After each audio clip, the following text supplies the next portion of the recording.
పెదవాగు తెలుగు రాష్ట్రాల్లోని 16,000 ఎకరాలకు నీరందించే ఈ ప్రాజెక్టు సరిగ్గా ఏడాది క్రితం వచ్చిన వరదలకు నామరూపాలు కోల్పోయింది. జలాశయం కట్టకు భారీగా గండ్లు పడి వేలాది ఎకరాల్లో పంట తుడిచిపెట్టుకుపోయింది. రెండు రాష్ట్రాల ఉమ్మడి ప్రాజెక్టు కావడంతో దీని మరమ్మతులకు నిధుల మంజూరు సమస్యగా మారింది. ఫలితంగా ఈ ప్రాజెక్టుపై ఆధారపడ్డ ఆయకట్టు రైతులు కష్టాలతో సేద్యం చేస్తున్నారు. పెదవాగు ప్రాజెక్టుకు మరమ్మతులు చేపట్టి ఆదుకోవాలని వేడుకుంటున్నారు. తెలంగాణ రాష్ట్రం భద్రాద్రి కొత్తగూడెం జిల్లా అశ్వరావుపేట మండలంలోని పెదవాగు ప్రాజెక్టు దగ్గర ప్రస్తుతం మనం ఉన్నాం. 0.6 టీఎంసీల నీటి నిల్వ సామర్థ్యంతో 16,000 ఎకరాలకు సాగునీరు అందించేలాగా ఉమ్మడి రాష్ట్రంలో ఈ ప్రాజెక్టు నిర్మించారు. ఉమ్మడి రాష్ట్రంలో అప్పటి ప్రభుత్వం ఇది నిర్వహణ బాధ్యతలు నిర్వహించగా రాష్ట్ర విభజన తర్వాత దీని నిర్వహణ బాధ్యత రెండు రాష్ట్రాల మీద పడింది.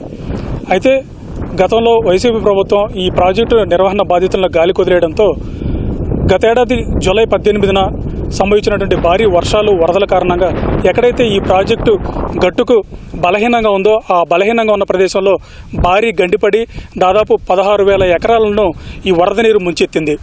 ఈ 16,000 ఎకరాల్లో సుమారు 2,000 ఎకరాలు తెలంగాణ ఆయకట్టు కిందకు రాగా మిగిలిన 14,000 ఎకరాలు ఆంధ్రప్రదేశ్లోని కుక్కునూరు, వేలేరుపాడు మండలాల్లో విస్తరించి ఉంది. ఈ 16,000 ఎకరాల్లో ఈ గండిపడిన కారణంగా పూర్తిగా నామరూపాలు లేకుండా అడుగుల మేర రాళ్ళు, ఇసుక మేట వరిసిన పరిస్థితి.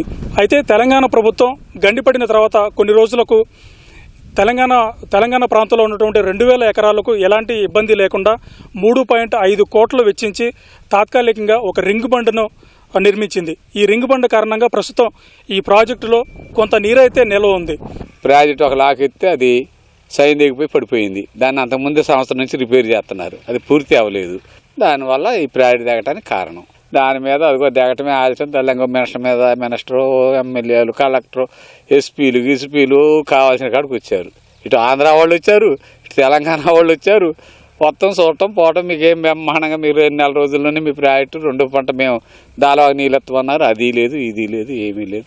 అన్నీ ఇప్పుడు కూడా మీరు పోయి చూడండి, రైట్ కెనాల్ దగ్గర మీకు కనపడుతుంది రాళ్ళు, ఇసుకమేటు, మళ్ళీ గావిలు కట్ట మీద ఉన్నాయి, మొత్తం దాంట్లోనే ఉన్నాయి. తోరలు కూడా ఉన్నాయి.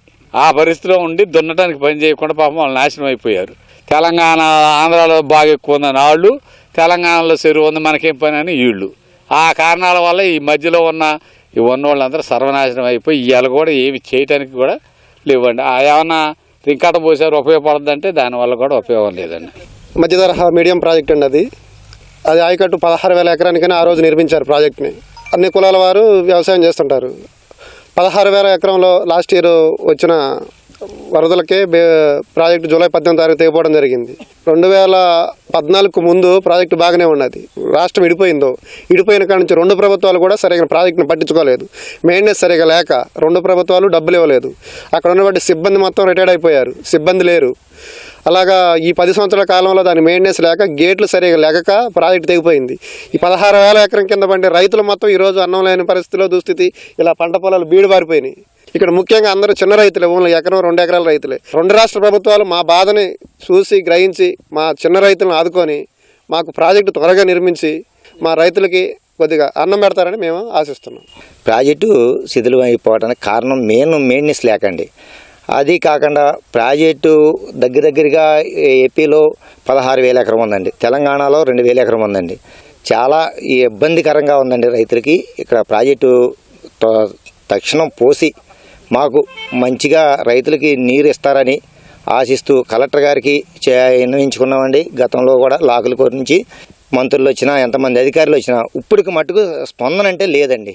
దాన్ని కొంచెం త్వరితగతిన చేసి మాకు నీళ్ళు అందిస్తారని మేము కోరుకుంటున్నాం సార్. తెలంగాణ ప్రభుత్వం వారి రైతులను దృష్టిలో పెట్టుకుని 3.5 కోట్లు వెచ్చించి మంత్రుల శ్రద్ధ చూపించడంతో ఈ రింగ్ బండ్ నిర్మించిన ఆంధ్రప్రదేశ్ ప్రభుత్వం అప్పట్లో ఏమాత్రం పట్టించుకోలేదు. ప్రస్తుతం కూటమి ప్రభుత్వం అధికారంలో ఉన్న నేపథ్యంలో ఇప్పటికైనా ఈ ప్రాజెక్టుకు మరమ్మతులు చేసి పూర్తి స్థాయిలో నీరు నిల్వ ఉండేలా చేసి 14,000 ఎకరాలకు సాగునీరు అందించేలా చూడాలని చెప్పి ఇక్కడ రైతులు కోరుతున్నారు. కెమెరామెన్ రమణతో Umamahesh, ETV news, Peddavagu project నుంచి.